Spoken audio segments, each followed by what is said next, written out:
Assalamualaikum warahmatullahi wabarakatuh. Perkenalkan semua, nama saya Ahmad Fahri dengan NIM 22810-248 dari jurusan Pendidikan Bahasa Arab kelas 2B.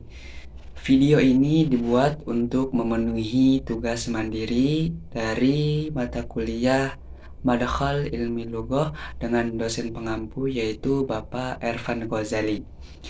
Pada kesempatan kali ini, teman-teman sekalian, saya akan mengangkat suatu topik yang sangat menarik terkait mata kuliah yang kita pelajari bersama, yaitu Madkhal Ilmi Lughah atau pengantar linguistik.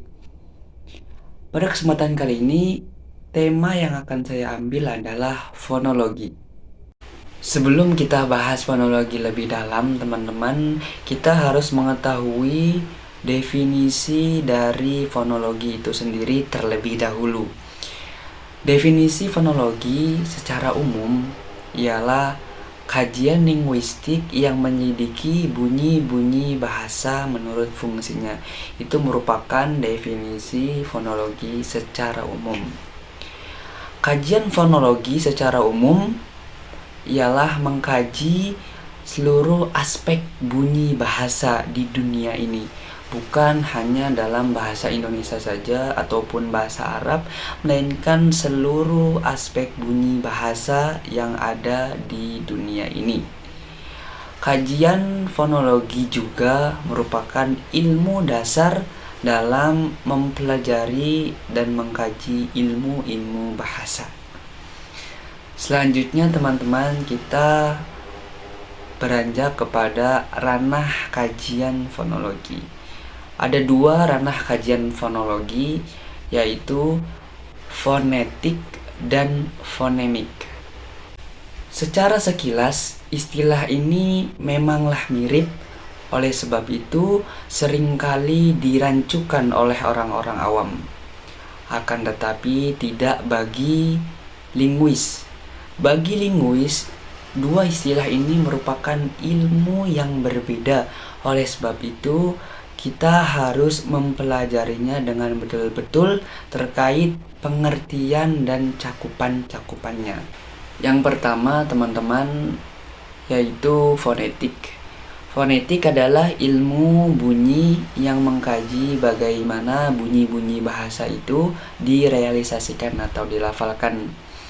Pada ranah kajian fonetik, teman-teman, kita semua akan diajak untuk mempelajari bagaimana melafalkan dan membunyikan bunyi-bunyi bahasa dengan baik dan benar, dan lebih terfokuskan kepada bagaimana bunyi-bunyi tersebut dilafalkan dengan baik dan benar, tanpa harus terfokuskan kepada apakah bunyi-bunyi tersebut memiliki makna atau tidak.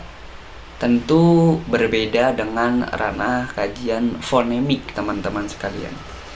Fonemik adalah kelanjutan dari fonetik yang tadi, akan tetapi fonemik ini lebih terfokuskan kepada bunyi memiliki fungsi, yaitu pembeda. Contoh dari fonetik, teman-teman, bisa kita ambil dari pengalaman yang kita rasakan pada waktu kecil. Pada awal kita mempelajari Al-Quran, guru ngaji kita menuntut kita agar melafalkan bunyi-bunyi huruf hijaiyah dengan baik dan benar, tanpa terfokuskan kepada apakah bunyi yang kita lafalkan tersebut memiliki makna ataupun tidak. Kita hanya dituntut agar melafalkan huruf-huruf hijaiyah dengan baik dan benar sesuai dengan makharijul huruf dan sifatul huruf. Itu merupakan contoh dari fonetik.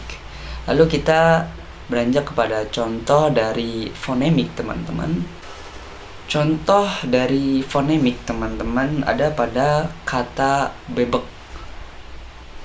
Tentu kita sebagai warga Indonesia tidak asing lagi mendengar kata ini.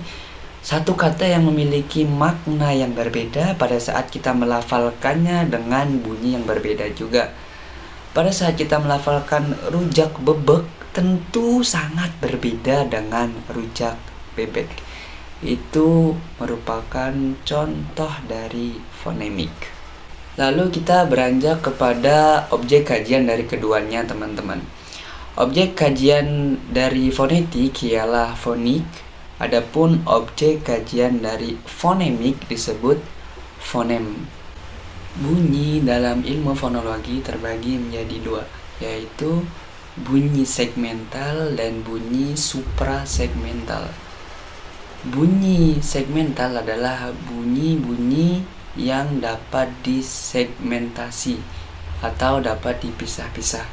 Adapun bunyi suprasegmental adalah bunyi-bunyi yang tidak dapat disegmentasikan atau dipisah-pisahkan.